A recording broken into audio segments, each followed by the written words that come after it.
Doctor ইউনূসকে নিয়ে কিছু কথা না বললেই নয়। মহান speaker, I will not go into the details of the law. তবে অনেকেই বলে যে ল ইজ ইকুয়াল।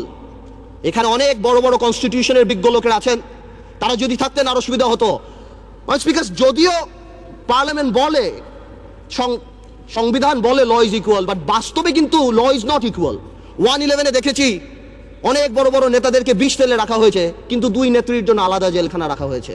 এই পার্লামেন্টে আমি যা বলবো দ্যাট ইজ ইমিউন। ডিপ্লোম্যাটরা অনেক কিছু করে, ইমিউনিটি আছে।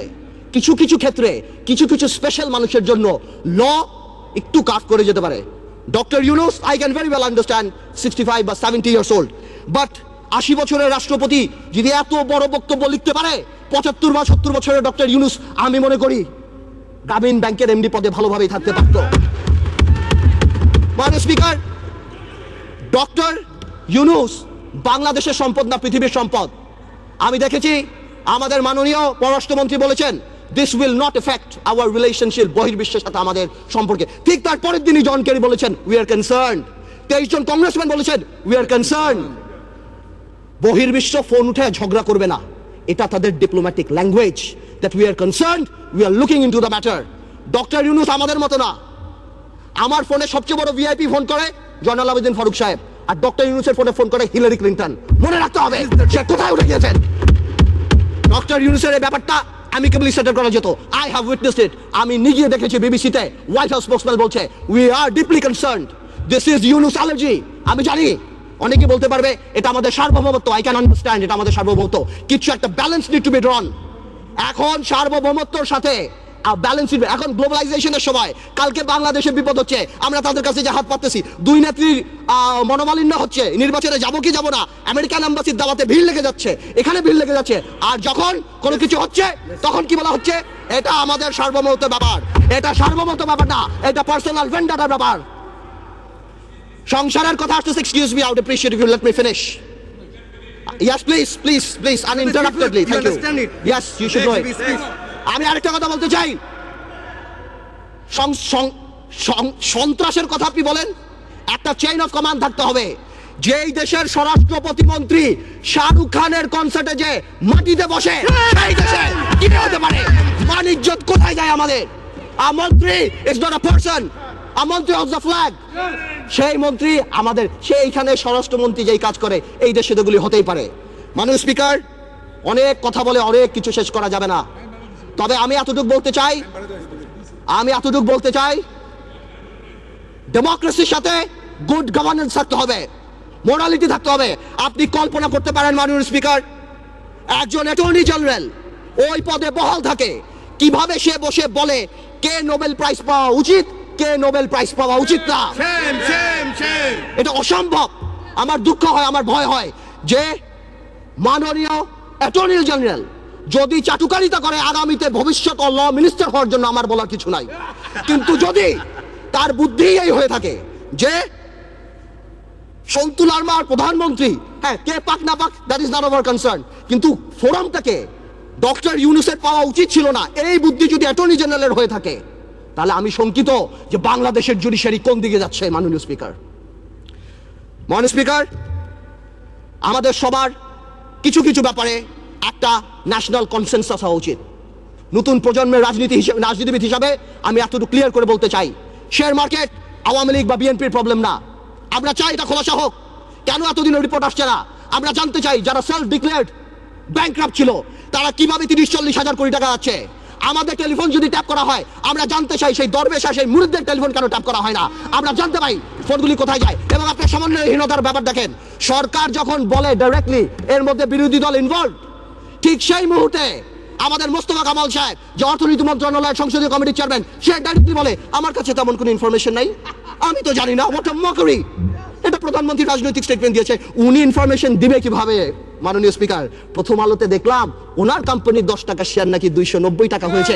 উনি মাশাআল্লাহ 1200 কোটি টাকা কামিয়েছেন, আলহামদুলিল্লাহ। এই টাকা দিয়ে করবে কি? 1200 কোটি টাকা দিয়ে বানিয়েছেন। এই সমন্বয়হীনতার অভাব, বারবার যে কোনো কাজে ডিউ ডিলিজেন্স ছাড়া বিরোধী দলের উপরে আঙ্গুল উঠিয়ে দেওয়া, আর শুধুমাত্র বলা এখানে করাপশন, এখানে করাপশন, হাজার হাজার। আজকে শেয়ার মার্কেট আবার ফল করেছে, ডেকে এনে ফল করায়। মাননীয় স্পিকার, আমি আরেকটু সময় নেব আমার এলাকা নিয়ে কিছু কথা না বললেই না। মাননীয় স্পিকার, আমার ভোলা নিয়ে আমি আগেও বলেছি, আপনাকে 2 মিনিট সময় বাড়িয়ে দেওয়া হয়েছে, বলুন। থ্যাংক ইউ মাননীয় স্পিকার। আমার ভোলা নিয়ে আমি কিছু কথা বলিনি। আমার ভোলার নদী ভাঙনের একটা বিরাট প্রবলেম দেখা যাচ্ছে মাননীয় স্পিকার। আমি দেখছি আমাদের 15 কোটি টাকা অফকোর্স ফান্ড দিয়েছে এলজিইডি মন্ত্রণালয়, অন্যভাবে কিছু কাজ হচ্ছে, কিন্তু এই কাজ করে কোনো লাভ হবে না আমার ভোলাতে। আমার ভোলা ইভেনচুয়ালি থাকবে না। আমি আপনার সাথে কথা বলছি, এই মুহূর্তে ভোলা 5 ফিট 10 ফিট ভেঙে গেছে। আজকে যদি এখানে মাননীয় সংসদ সদস্য তোফায়েল আহমেদ স্যার থাকতেন, অবশ্যই সে আমার সাথে একমত হতেন। আমাদের সবার দায়িত্ব ভোলার জন্য কিছু কাজ করা। ভোলাতে অনেক ইনফ্রাস্ট্রাকচার আছে, ভোলাতে অনেক গ্যাস আছে, অনেক অপরচুনিটি আছে কাজ করার। আমি আপনার মাধ্যমে সরকারের কাছে অনুরোধ করতে চাই যে আমাদের ভোলাকে বাঁচানো উচিত, নদী ভাঙন নিয়ে কিছু কাজ করা উচিত। আমি আরেকটু অল্প সময় নেব মাননীয় স্পিকার। ন্যাশনাল কনসেনসাস বা একটা ন্যাশনাল ফোরাম, এই ব্যাপারে আমি যে কথা বলছিলাম, আমরা নতুন প্রজন্ম দেখতে চাই মাননীয় স্পিকার। কিছু কিছু ক্ষেত্রে কিছু কিছু কালপিট, আপনারা যদি সরকার দলীয় সংসদ সদস্য যদি মনে করে যে আমাদের 2-1 জনের নাম বলে, হাওয়া ভবনের নাম বলে, এগুলি তারা পার পেয়ে যাবে না। একটা হাওয়া ভবন যদি থেকে থাকে, এই আমলে শত শত মুশকিল আসান সেন্টার বের হয়েছে মাননীয় স্পিকার। আপনি যদি সেখানে যান, আপনার মুশকিল আসান হয়ে যাবে মাননীয় স্পিকার। আপনি দরবেশের মুরিদ হবেন, আপনাকে ভূ দিবে, 2000 কোটি টাকা মালিক হয়ে যাবেন। শত শত লোকসানের কোম্পানি, জিএমজির মতো কোম্পানি, ওয়েস্টিনের মতো কোম্পানি আপনি নিয়ে যাবেন 20 কোটি টাকাকে বুল ভ্যালু বিলিং ভ্যালুতে বড় করে আপনি শেষ করে দিবেন। আপনি হঠাৎ রাতারাতি 40 কোটি টাকার মালিক হয়ে যাবেন। সর্বশেষ আমি একটা কথা বলবো, আমি সরকারকে আন্তরিকভাবে ধন্যবাদ জানাই যে সরকার এই দরবেশ বাবাকে বাংলাদেশের অর্থমন্ত্রী বানায় নাই। যদি বানাতো, দেশটার প্লেসমেন্ট শেয়ার বের করে, দেশটার বুক বিল্ডিং বের করে এখন মার্কেটে বিক্রি করে দিত। আপনাকে ধন্যবাদ মাননীয় স্পিকার।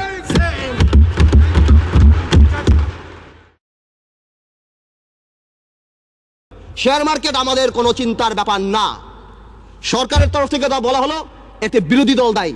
মাননীয় স্পিকার, এই কথাগুলি শেয়ার মার্কেটকে অ্যাগ্রাভেট করেছে। তারা ট্রান্সফর্মার লাগিয়েছে, রেগুলেটর লাগিয়েছে, এটা লাগিয়েছে, ওটিয়ে লাগিয়েছে, কোনো লাভ নাই। তারা ডেকে এনে মানুষকে ইনভেস্ট করেছে। 30 থেকে 40 হাজার কোটি টাকা বিদেশে চলে গেছে মাননীয় স্পিকার।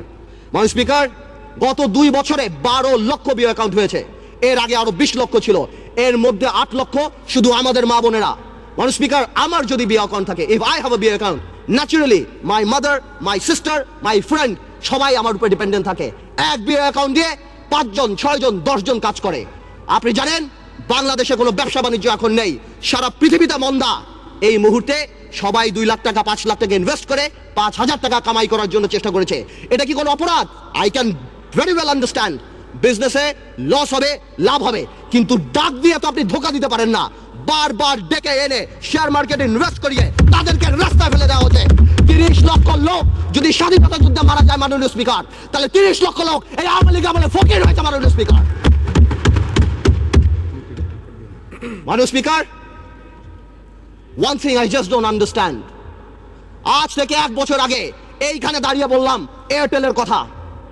এই এয়ারটেল 2000 কোটি টাকার শেয়ার কেলেঙ্কারি করে